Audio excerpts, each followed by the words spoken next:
Hello and welcome to my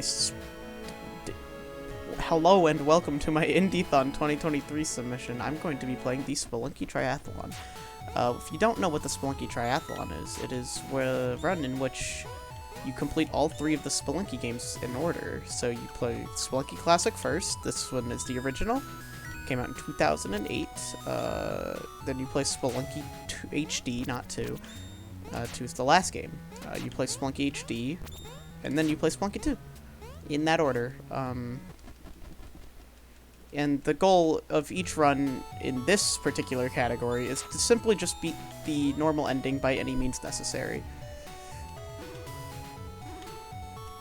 So whether that be if you want to take items or no items, it doesn't matter. Any run that, so long as you finish the game, is valid.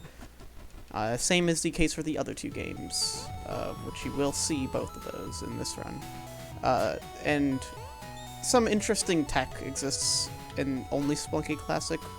It's a very unique game comparative to the other two. It's got a lot of the same stuff because they're the same game series, but it's also got a lot going for it in its own right.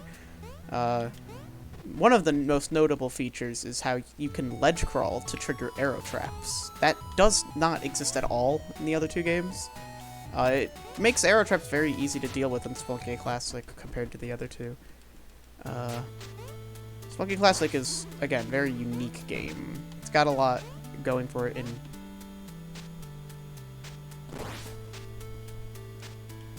I actually forgot what I was just gonna say. Oh, forgot that's a mechanic. So monkeys can throw rocks in this game. They can't do that in the other two games. They can in this game, though. And it's really annoying because rocks do 2 damage. And that is the first time I have literally ever been hit by it. I've done 4,000 runs of this game. Never in my life seen that mechanic, so...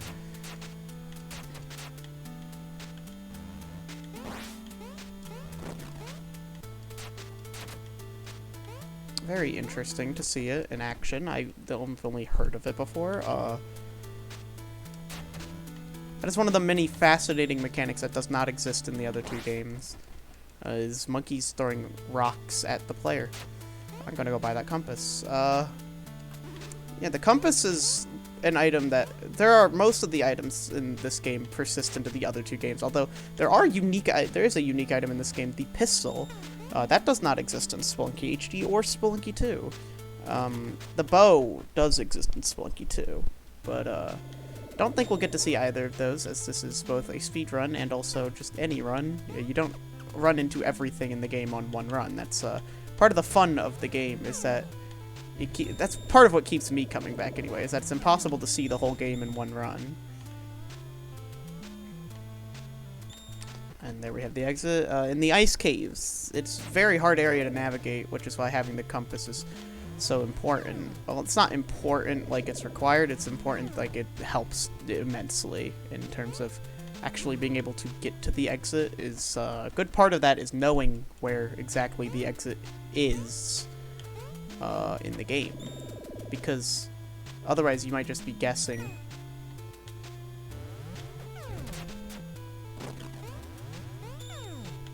And I am going to grab this damsel, as having the extra health is going to be very helpful for the upcoming area, as the temple is very difficult to get through, especially unscathed. It's quite the area. It is my personal favorite area, but it has a lot of very difficult traps and very powerful enemies. Like this guy right here, the single most powerful enemy in the entire game, actually. But he does die to 1 bomb. The issue is that his attack is incredibly strong. So if you get hit by it, you're basically done. It's almost a guarantee that you will die. And there we are, out of that level.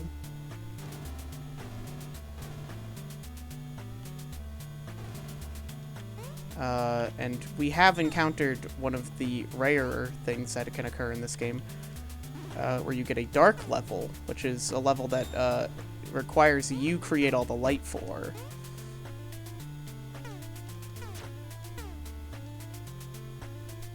We have found the exit, however. Thankfully, doesn't require too much time to be spent on it.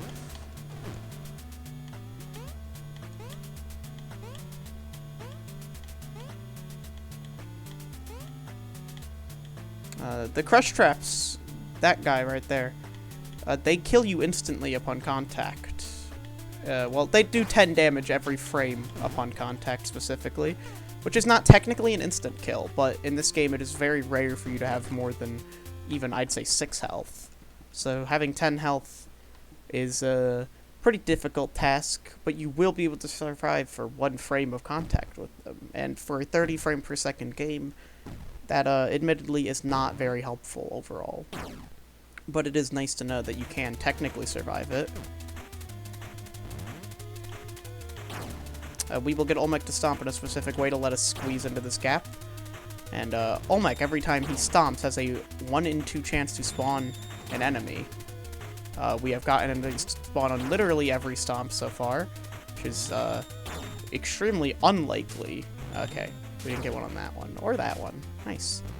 You really don't want the stomps on the later spawn, the spawns on the later stomps.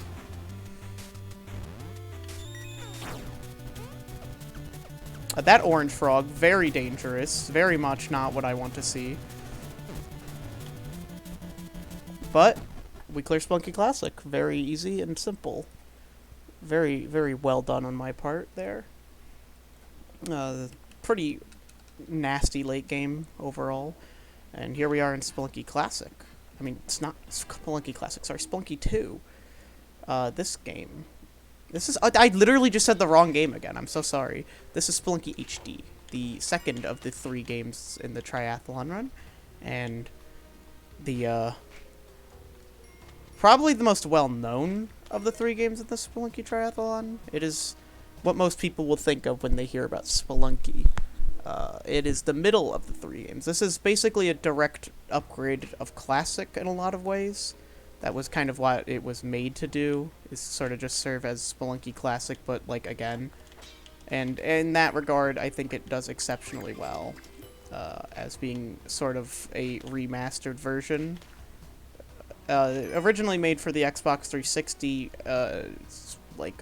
arcade, but it's a very popular game even today. A lot of people still play it, and it has a very active speedrunning community. Cannot say the same for Spelunky Classic, but Spelunky Classic doesn't have a very large active community, but they have a few very dedicated runners, which is fun.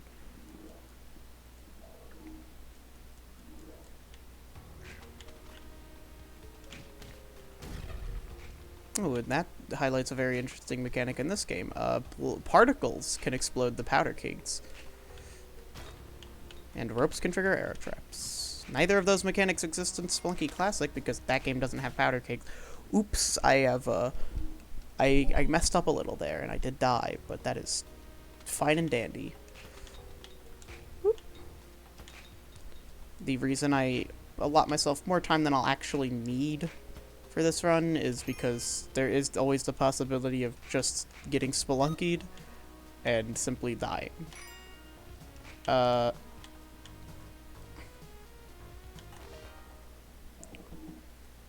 Even when you're playing pretty decently safe, the game does always have, ooh, okay, so what we're gonna do is a stupid decision, and we're gonna rob the shop. Ooh, and we're gonna die for it. Nice. I don't know what that was. That was a very, odd display there. That was an awkward laugh. I'm sorry. Anyway, what we're doing now, we're just, going back through the mines again because I kind of suck. That's not what's happening. Sometimes I will go for, obviously, okay, this shop is much easier to rob, so we will actually rob it.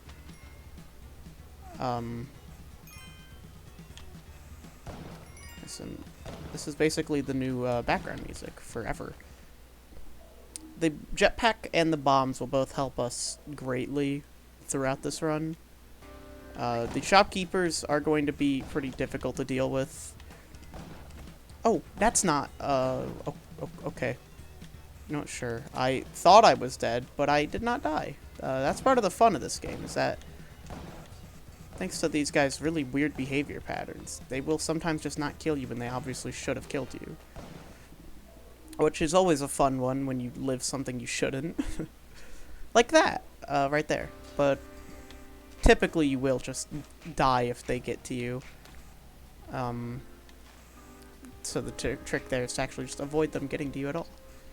Which is what I'm going to try and do. Okay. Once again, the shopkeeper does get to me, but I do not die again. Nice. Excellent work, me. I am going to grab this damsel, as if I find the worm tongue, I can show you what I mean when I, Yay, here we go. This will show you, this is the worm. The worm is a very interesting area because it is 12 rooms by 2 rooms instead of the typical 4 by 4 size every other level has. Ooh, this is a sucky worm.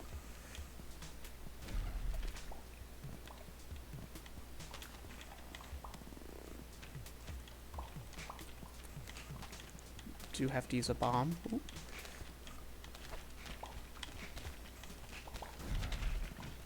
Ooh, not lucky. Very much unlucky.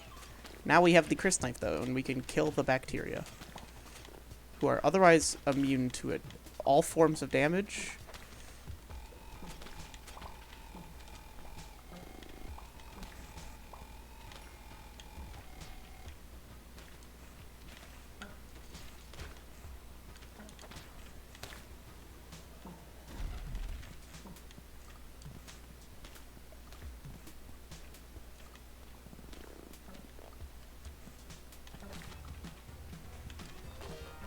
Alrighty, and we make it through the worm pretty much unscathed. I mean, we did take 2 damage, but we did also get the Chris knife. The Chris knife, as you will see, is a very unique item in the sense that it simply just turns every enemy into a one-shot, one-kill type deal.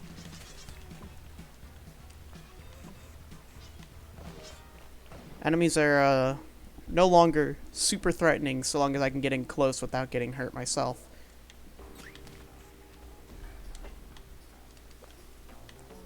Here we will get to see in Spelunky HD when you throw a bomb in a specific way, like when you place it down in such a way that will get it to sorry, lost my train of thought. When you place a bomb down, pick it back up, and then place it in a corner, it will explode 1 extra tile because of the way placing items down versus placing a bomb down works. We may get to see what it's like when a shopkeeper gets Chris knifed, if we're lucky, and get a layout that abides. Oh, but here we will actually get to do something even funner. We'll get to Chris knife the Yeti King.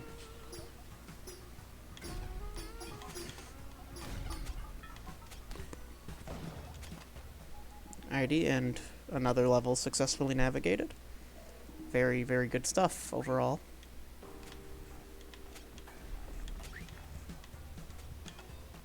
Alrighty, and we're through another level. There are 2 shopkeepers in that level. Fun fact.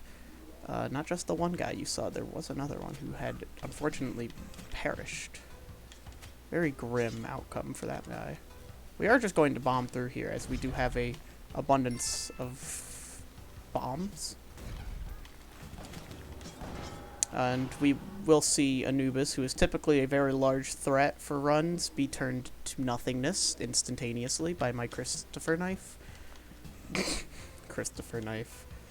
I like calling the Chris knife the Christopher knife because Chris is short for Christopher in a lot of circumstances. Not this one. It is, I believe, a Dune reference. If I'm recalling correctly, I think it is a reference to Doom. Dune, not Doom.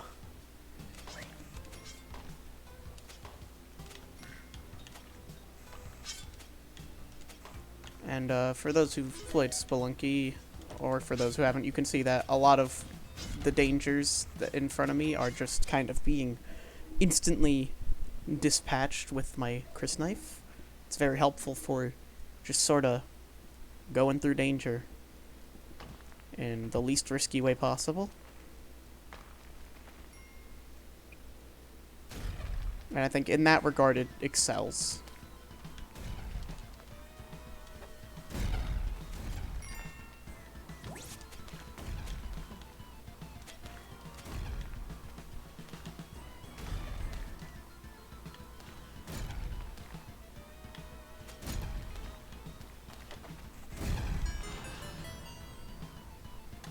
And that's Spelunky HD. Now on to Spelunky 2, the final in this game in the series. Now, Spelunky 2 happens to be the game I've practiced the most. Very loud music. Fun.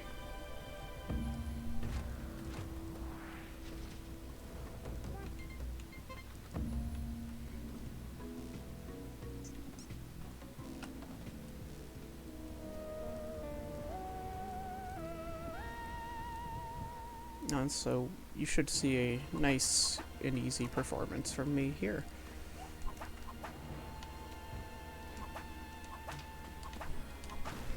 Whoop! Ouchies, my brainium cranium kind of got impacted by a skull there. But we are good. Spelunky 2 again changes how shopkeep robbing works. In the sense that you only have to... Once you... Aggro from shopkeepers is temporary in this game. So this guy will be mad this level and next level, but not any of the levels after that. So we will take these items. As they should, in theory, make our time easier, but not if I'm dumb. They won't help at all if I'm dumb.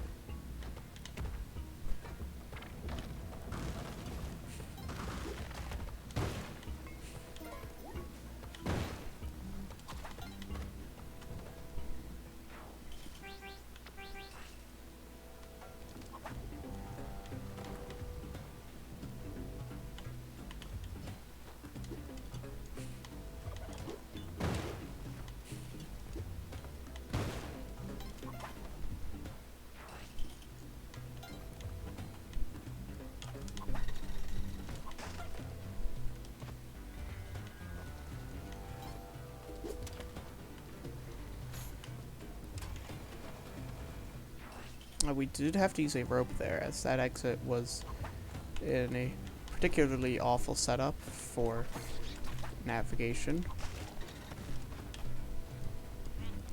A lot of very easy damsels so far on this run. We are down another rope, but thankfully the hover pack will mitigate the use of ropes quite a bit for us, which is nice.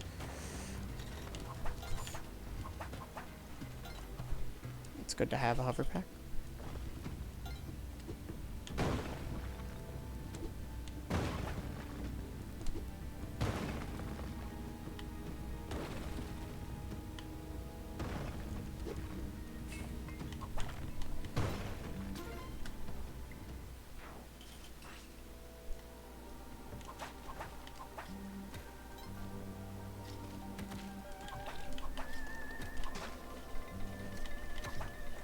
Here we are into Tide Pool, the fourth area of the game. And you may notice this game is substantially different in its areas as opposed to Spelunky Classic and HD. This game has a lot of different things going on for it.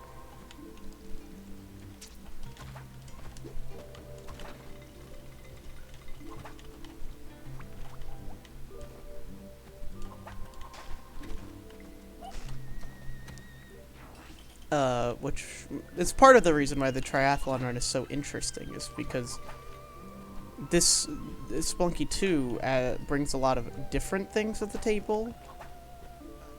Oh, that's a blue crab. That is a 1 in 1,000 chance to spawn. I took a wrong turn there and then almost just jumped into spikes. That would have been extremely unfortunate if I had died to the spikes there, but I didn't. we just go nice and easy through it. Up and over, down and around, the whole shebang, and now we are into the ice caves. You may notice this is a repeated area from the other two games, except it comes 2 worlds later and is a lot different because of one big thing in particular, which is that it is only 1 level long. And now we are into Neo-Babylon, easily the most difficult area in this game, but also my favorite again. There are a lot of very dangerous situations you can find yourself in here.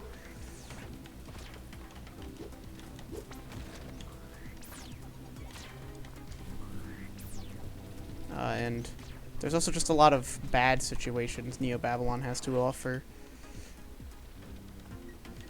Ooh, and it has elevators, which are very dangerous traps that can just crush you on a moment's notice.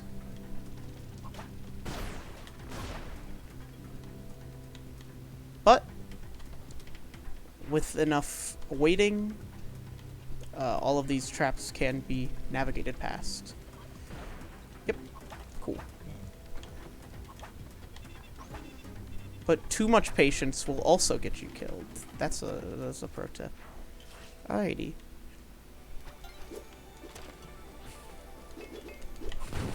Ooh, okay. So what I've done is a little thing called messing up. Very, very bad.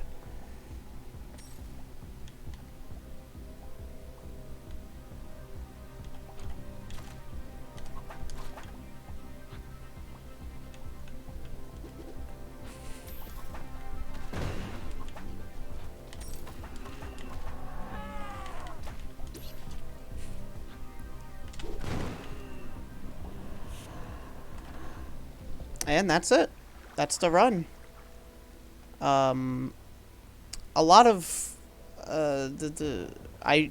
in my actual run, I do not see myself going for all the risky strats I've gone for here, but at the very least, I've proven I can get away with all of them. Yes, that is my submission for Indiethon 2023, baby. I'm Hazel. Bye-bye.